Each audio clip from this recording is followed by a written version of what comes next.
2023 one day বিশ্বকাপের আগে বিরাট কোহলি এবং রোহিত শর্মার সম্পর্ক নিয়ে মিডিয়ায় অনেক নিউজ আসে এবং মিডিয়ায় যে নিউজটা আসে কিছুটা হলেও রটে অথবা বটে। 2023 ঠিক বিশ্বকাপের আগে একজন সাবেক ক্রিকেটার রবি শাস্ত্রী এদের সম্পর্কের মধ্যে একটা উন্নয়ন ঘটায় এবং সেবারও একে পতাকা তলের নিচে এসে তারা চেষ্টা করেছিল তাদের দেশকে একটা ট্রফি এনে দিতে। সে চেষ্টা বিফলে যায় বিশ্বকাপের ফাইনালে অস্ট্রেলিয়ার সঙ্গে হেরে, কিন্তু তাদের যে প্রচেষ্টা ছিল সেটা 2024 সালে এসে তারা প্রমাণ করেছে। একে পতাকা তলের নিচে এসে ভ্রাতৃত্ববোধ জাগ্রত রেখে তারা কিভাবে দেশকে সাফল্য দিতে হয় তার প্রমাণ, জ্বলন্ত প্রমাণ দিয়ে দিয়েছে। ঠিক আমাদের দেশেও দুই মহাতারকা তামিম ইকবাল এবং সাকিব আল হাসান, যে কারণেই হোক না কেন 2023 ওয়ানডে বিশ্বকাপের তামিম ইকবাল বাংলাদেশের টিমের অংশ হতে পারেনি এবং তারপর থেকে এ পর্যন্ত তামিম ইকবাল বাংলাদেশ টিমে নেই।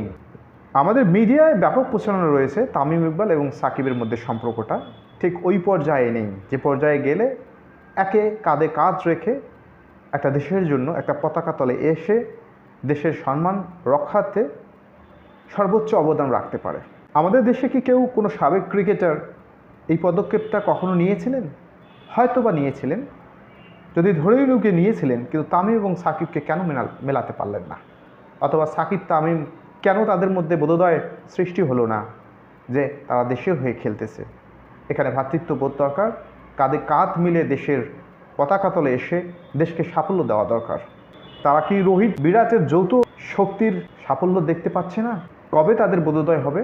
সাকিব অবশ্যই বিশ্বমানের অলরাউন্ডার, তামিমও বিশ্বমানের ব্যাটসম্যান, তারা এই দেশটাকে অনেক দিয়েছে, কিন্তু সেটা এককভাবে। যখন তারা ম্যাচুড হলো সেই সময়টা তো বাংলাদেশের আরও বেশি প্রয়োজন ছিল তাদের অভিজ্ঞতা, তাদের পারফরমেন্স, দলে অন্যদের উদ্বুদ্ধকরণ সবই তো যৌথভাবে হতে পারত, কেন হলো না? সাকিব তামিমের মধ্যে কি ন্যূনতম বোধোদয় কাজ করে না? তারা একে পতাকা তলের নিচে এসে দেশের জন্যই খেলতেছে, না তারা তাদের ব্যক্তিগত স্বার্থে বা ব্যক্তির জন্য খেলতেছে?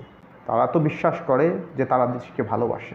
যদি দেশকে তারা ভালোবেসে থাকে, কেন যৌথভাবে কাঁধে কাঁধ রেখে বাংলাদেশের হয়ে খেলতে পারতেছে না? সমস্যা কোথায়?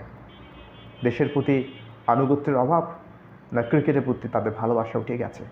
না বিশ্বে কি এমন কোনো নজির নেই তাদের সামনে যা থেকে তারা উদ্বুদ্ধ হতে পারে? সামনে তো বিরাট কোহলি, রোহিত শর্মা রয়েছে। তারা বিশ্বকাপের জয়ের ঠিক পরপরই দুজনেই দল থেকে অবসর গ্রহণ করলেন। তার মানে তাদের প্রতিজ্ঞাই ছিল এরকম যে আমরা বিদায় নেওয়ার আগে দেশকে কিছু একটা দিয়ে যাব এবং দেওয়ার পরে কোনো ধরনের লোভ লালসা না রেখে তরুণদের সুযোগ দেব। তামিম এবং সাকিব দুজনে যদি কিছু শিখতে পারেন তবে এই বিরাট এবং রোহিতের কাছ থেকে শিখতে পারেন অবশ্যই, কীভাবে কাঁধে কাঁধ রেখে পতাকা তলে এসে ভ্রাতৃত্ববোধ বজায় রেখে দেশের জন্য, গর্বের জন্য খেলতে হয়।